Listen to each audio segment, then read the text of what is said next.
Welcome children to another session of functions. Today we are going to discuss about different ways of defining functions.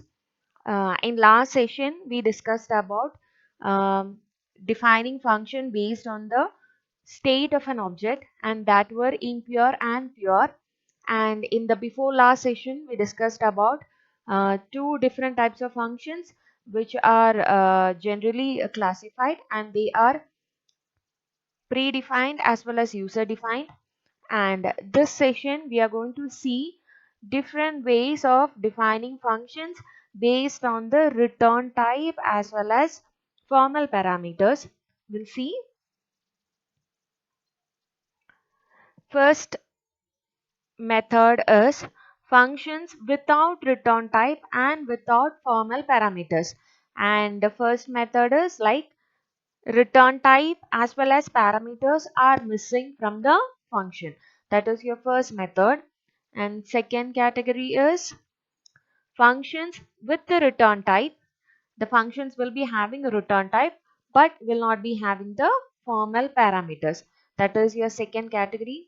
And third one, functions without return type. It will not have a return type but will have a formal parameters.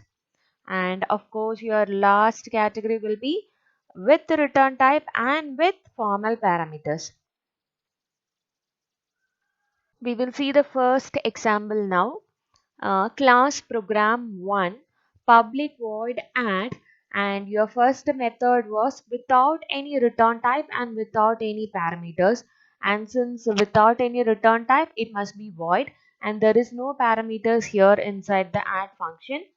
And inside the block you have int a is equal to 10, b is equal to 20, comma c is equal to a plus b. So here your answer will be 10 plus 20, that is equal to 30. And the system.out.println, the sum is equal to plus c. We'll compile it.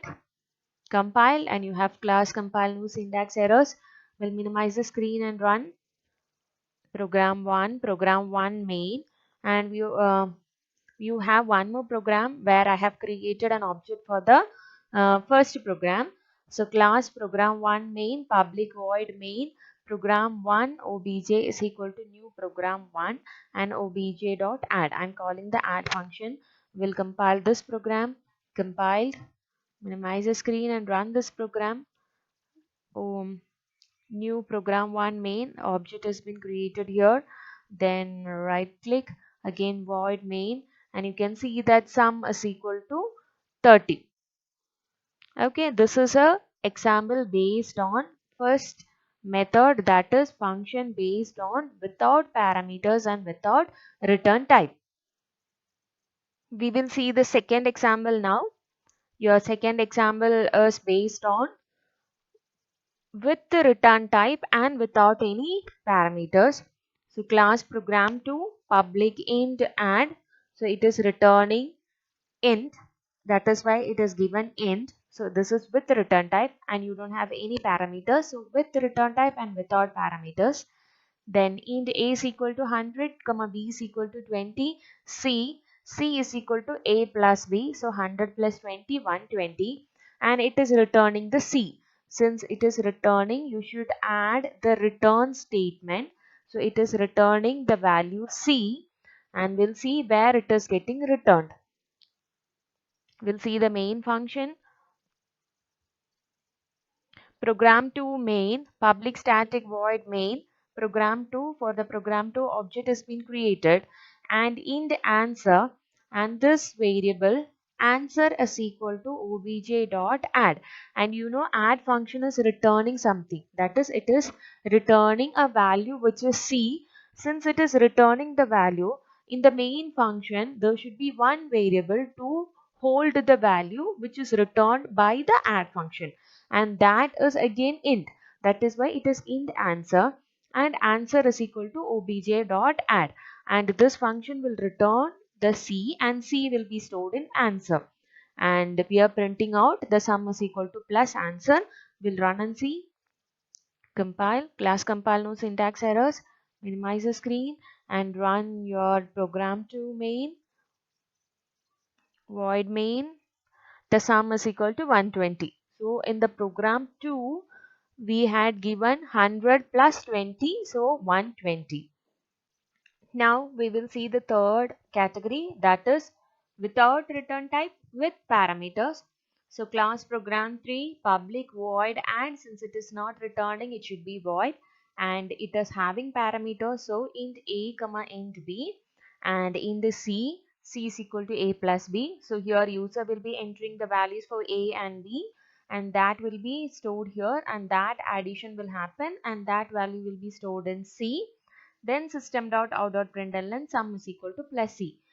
Here notice that we are not returning the value of c, so the output statement should be inside this function itself.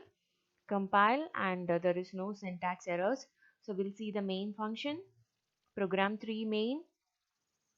Again program 3 obj is equal to new program 3. We have created an object, then obj dot add of 10 comma 20. So here we are sending the parameters for to this add function using this object. So either you can receive the value. So if you are receiving, you have to include input stream reader, buffer reader, or scanner. Then receive the values. That value should be received in some variables, and that variables you can send here directly, or you can just give the values here. So here I am giving 100 and 200. So compile, class compile, no syntax errors. So we'll see program 3 main, right click, void main, and here I had given 100 and 200, so your answer is 300. Now this is your last category of defining functions, so that is based on with the return type and with formal parameters. We'll see class program 4 public int, it is returning an integer value, so int is given, and again it is accepting value from the user, or the while defining the object the user will be giving the values. So int a comma int b. And while I was teaching what is formal parameters, I told you that it has to be preceded with the data type. So it should be int a comma int b, and int c is equal to a plus b, and it is returning the value c. Now compile this program. Class compile, no syntax errors. We'll see the program for main and public static void main. Program 4 object is equal to new program 4 object has been created here, and since add function is returning a value, we need a variable to hold the value, so that is again int answer. Answer is equal to obj dot add of 100 comma 200. I'm going to change the value to 1000. So 1000 and 200, your answer will be 1200. We'll see. Compile, class compile, no syntax errors. We'll run it. Run the program, void main, and your answer is 1200. So this is your last category, that is with the parameter as well as with return type. So children, now I hope that you are clear with all these four kinds of defining function. First we discussed functions without return type and without formal parameters. Then we discussed functions with return type and without formal parameters. Then we discussed functions without return type and with formal parameters.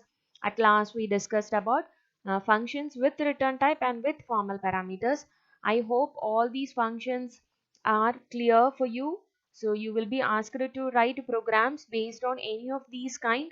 So study well, and we'll see in another session. Thank you.